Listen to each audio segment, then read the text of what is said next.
The third is housing. The third is housing. In housing, we will discuss about the tenements and the concern of need for housing for the poor. At first, we will discuss that like London changed dramatically when people began pouring in after the Industrial Revolution. Factory or workshop owners did not house the migrant workers. Instead, individual landowners put up cheap and usually unsafe tenements for the new arrivals. Now the question is, what is the meaning of tenements? Basically, tenements considers the rundown and often overcrowded apartment houses, especially in a poor section of a large city. The very first is, and this topic can be divided into some subparts. The very first is tenements for the new arrivals, and the second one is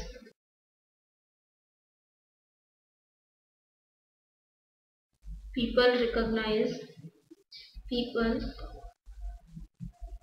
begin to recognize the need for housing for the poor.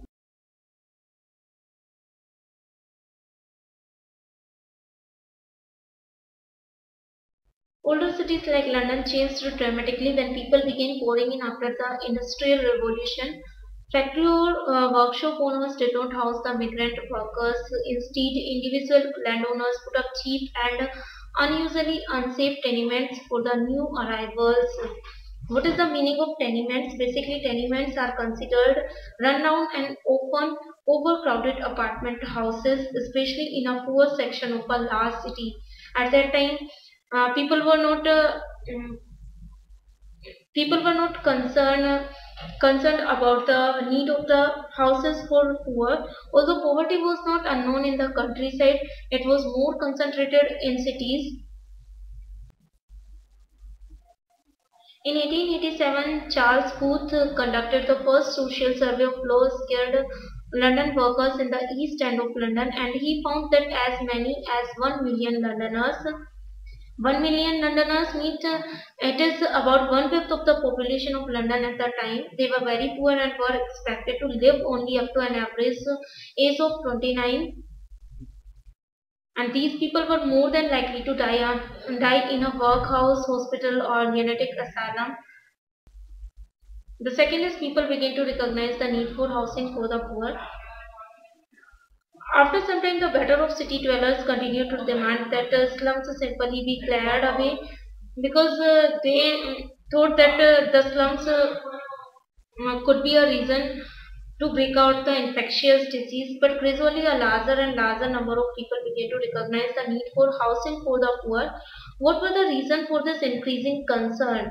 There are some reasons behind it. The very first is the vast mass of one-room houses occupied by the poor were seen as a serious threat to the public health because they were overcrowded and badly ventilated and lacked the sanitation, and sanitary condition was available there. So this could be prove a hazard for these particular people, and the industrialist also. Second, there were worries about fire hazard created by poor housing, and the third was there was a widespread fear of social disorder, especially after the Russian Revolution in 1917.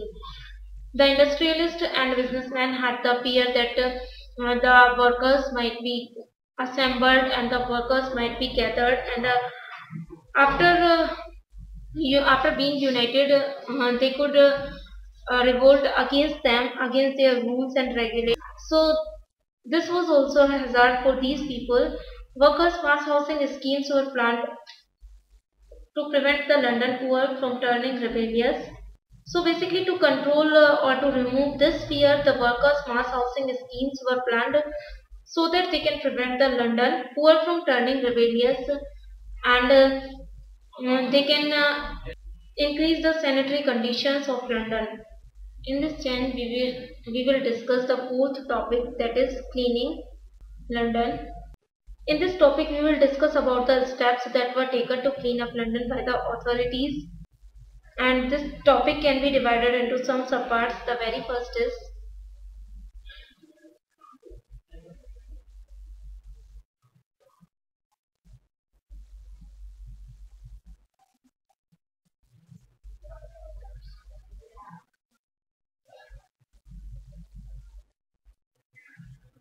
steps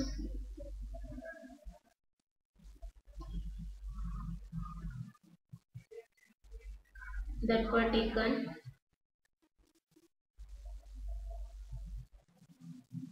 to clean the city.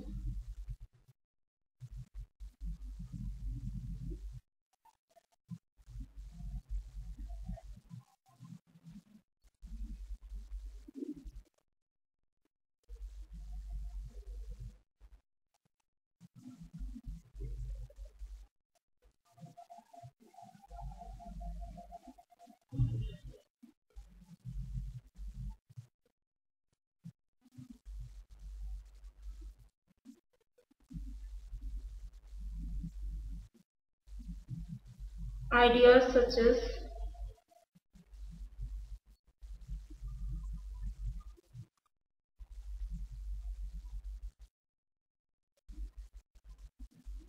holiday home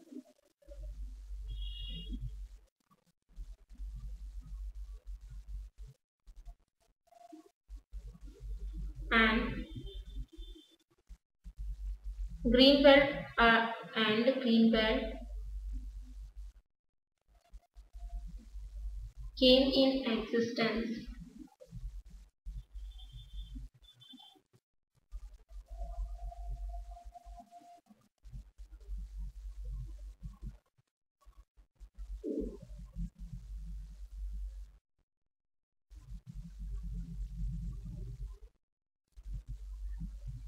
Role of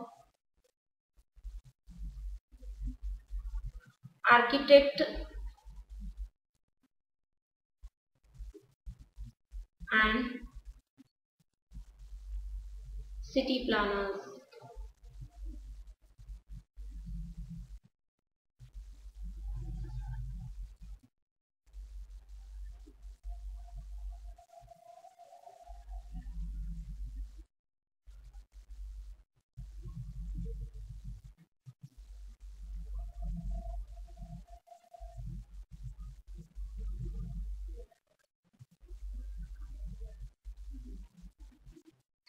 And the last one is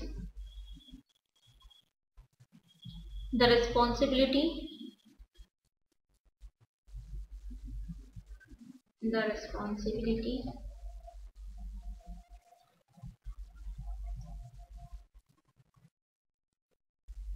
for housing was accepted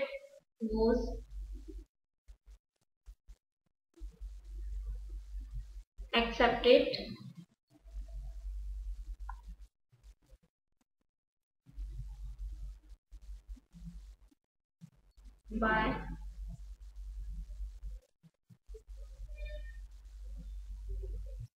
the British state.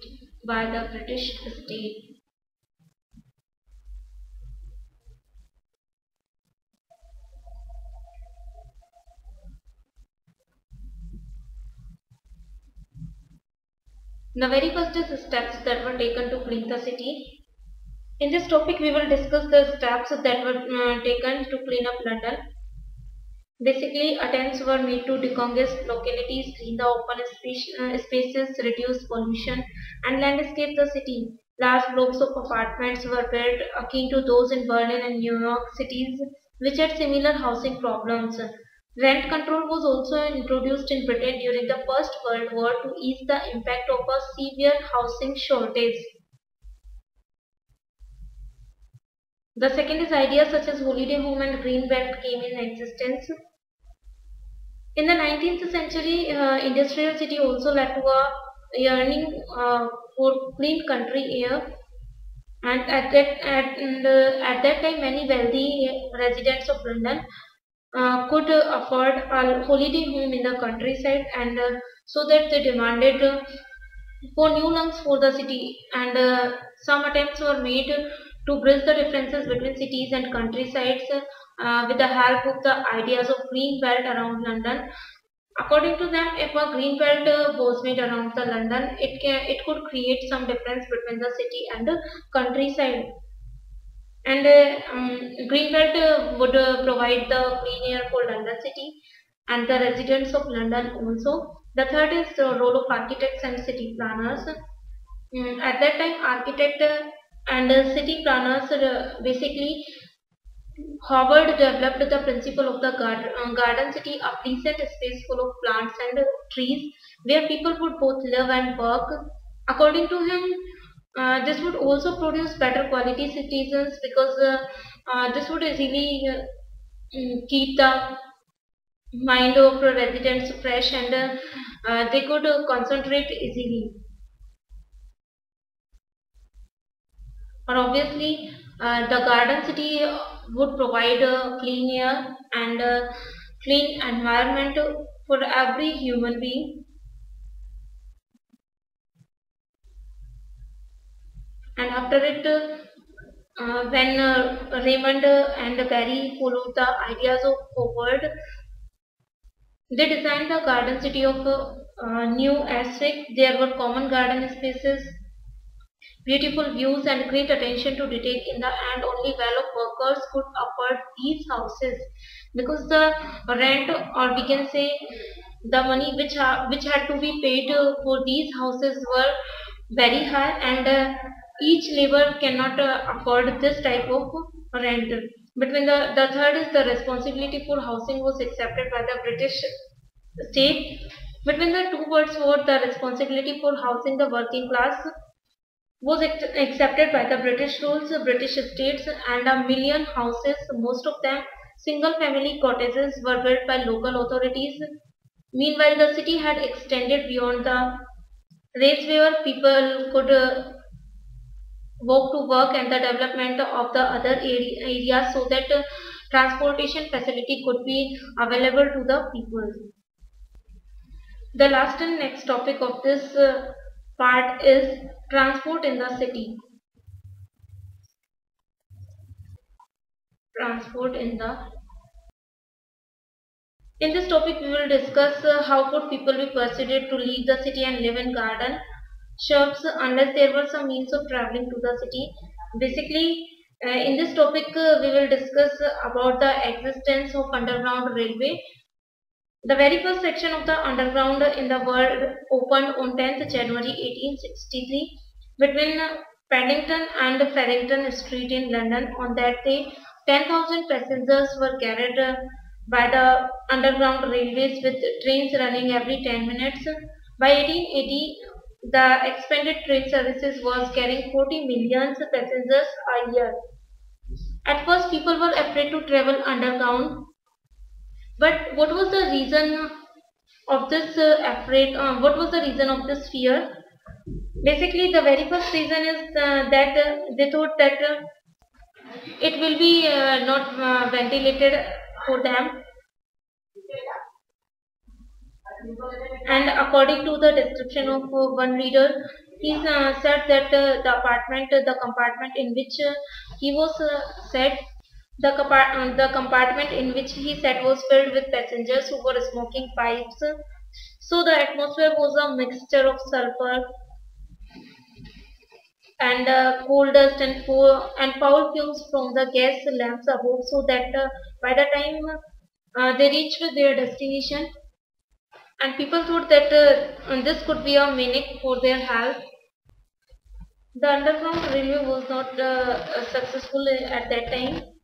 I have told you the first reason, and the second is that for making underground railways, houses were knocked down, streets broken through, and stopped deep pits and trenches dug in the ground, enormous heaps of earth and clay thrown up.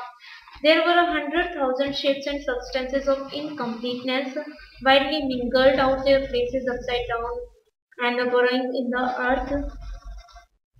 We can say to make approximately 2 miles of railways, 900 houses had to be destroyed.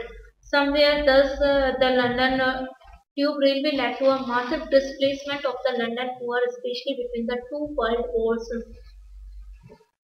So people were frightened at that time. But after some time, underground railway became a huge success, and by the 20th century, most large metropolises such as New York, Tokyo, and Chicago could not do without their well-functioning transit system. Uh, as a result, the population in the city became more dispersed. Better planned railway network enabled large numbers to live outside central London and travel to work. So somewhere these new conveniences were down social distinctions and also created new ones. And somewhere we can see that from the first topic till the last, the changes are occurred in the London. The changes were occurred in the London, and somewhere the London continued to expand. So in our next topic, we will discuss about the social change in the city.